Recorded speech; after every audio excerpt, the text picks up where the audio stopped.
Welcome to Uma aari Babu channel. இன்றைக்கி என்ன பார்க்க போகிறோன்னா, ஆட்டுக்கால் சூப் எப்படி வைக்கிறது அப்படிங்கிறத பற்றி தான். நான் வந்து ஒரு ஆட்டோட கால் எடுத்திருக்கேன். அதுலேயும் வந்து பாதி தான் எடுத்திருக்கேன், பாதி இன்னொரு நாள் வச்சுக்கலாம் அப்படிங்கிறதுக்காக. கால் துண்டு துண்டாக நல்லா க்ளீன் பண்ணி எடுத்தாச்சு. கொத்தமல்லி, கருவேப்பிலை, ரொம்ப ஹெல்தியானது இது. கை கால் வலி, சளி பிடிச்சிருந்தா எல்லாத்துக்கும் இது நல்லா கேட்கும்.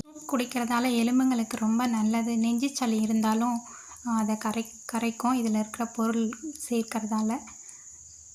மிளகு எடுத்திருக்கேன், பட்டை, கிராம்பு, பூண்டு ஒரு 5-6 பல் எடுத்திருக்கேன், கருவேப்பிலை, வெந்தயம், சின்ன வெங்காயம், இஞ்சி ஒரு துண்டு,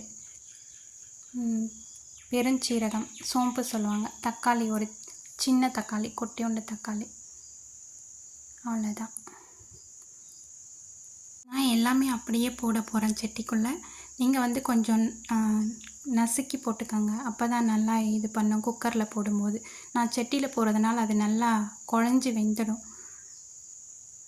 எல்லாமே அப்படியே மிக்ஸ் பண்ணியாச்சு. உங்களுக்கு எவ்வளோ தண்ணி வேணுமோ அவ்வளோ தண்ணி சேர்த்துக்கோங்க. நான் வந்து கொஞ்சமாக தான் தண்ணி சேர்க்க போகிறேன், அதிகமாக வேண்டாம்ன்றதால. இது வந்து நைட்டே செஞ்சிடணும். நைட்டு செஞ்சுட்டு காலையில் குடிக்கும் போது தான் இன்னும் கொஞ்சம் நல்லது.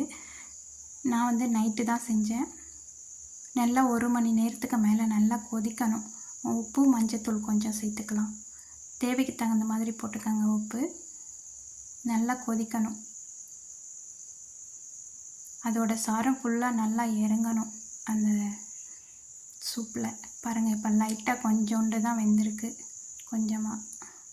இன்னும் நல்லா வேகணும். ஒரு 1 மணி நேரம் கிட்ட கொதிக்கும். நான் அப்படி தான் வைப்பேன். அது மண் சட்டியில் வைக்கும் போது இன்னும் கொஞ்சம் அதோட இன்னும் ஹெல்த்தியாகவும் இருக்கும், டேஸ்ட்டாகவும் இருக்கும். மூடியாச்சு. அப்படியே 1 மணி நேரம் கொதிச்சாச்சு. நல்லா வெந்துடுச்சு பாருங்கள். அதுக்குள்ளே இருக்க அந்த மசிலெல்லாம் வந்து வெளியே தெரியணும், வெந்த மாதிரி வெளியே வரணும், அந்த மாதிரி வேகணும். அவ்வளோதான், வெந்தாச்சு. நான் ஆஃப் பண்ணியாச்சு. அவ்வளோதான். மேலே கொத்தமல்லி தழை போட்டு மூடி வச்சிட வேண்டியது தான். நல்லா வெந்தாச்சு. அதோட கலரும் சேஞ்ச் ஆகிருக்கும் பாருங்கள். நல்லா அதோட சாரம் எல்லாம் இறங்கியிருக்கும், செமையாக இருக்கும். வாசமும் நல்லா வாசம் வராது கொதிக்கும் போதே, எல்லா மசாலாலாம் சேர்ந்து.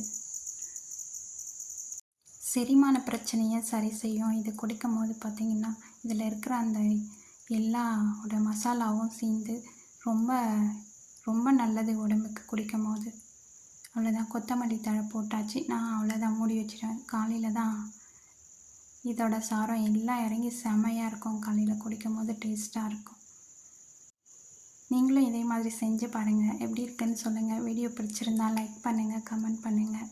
மூடியாச்சு. காலையில் பார்த்திங்கன்னா எல்லாமே கலந்து அந்த சாரம் எல்லாம் இறங்கி சூப்பராக இருக்குது. லைட்டாக கொஞ்சம் சூடு பண்ணிக்கோங்க, சில்லுன்னு குடிக்க முடியாதுங்கிறதுனால லைட்டாக சூடு பண்ணிவிடுங்க. பாருங்கள், ஆயில் எல்லாம் எதுவுமே சேர்க்கலை. ஆயில் எதுவும் சேர்க்காமல் பர்ஃபெக்டாக எப்படி இருக்குன்னு பாருங்கள். எல்லாமே நல்லா வெந்தாச்சு. பாய், அடுத்த வீடியோவில் பார்க்கலாம். வீடியோ பிடிச்சிருந்தா லைக் பண்ணுங்கள், எப்படி இருக்குன்னு சொல்லுங்கள் கமெண்ட்டில். ஆயில்கள் எதுவுமே இல்லை, வெறும் மசாலா வச்சு அப்படியே ஆட்டுக்கால் சூப் ரெடி. பாருங்கள், பார்க்கும் போதே தெரியும், உங்களுக்கே தெரியும். அந்த பூண்டு அப்படியே சாப்பிட்டுக்கலாம்.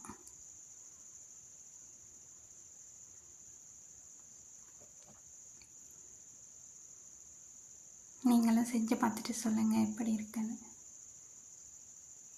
பார்க்கும் போதே தெரியும் பாருங்கள் உங்களுக்கே.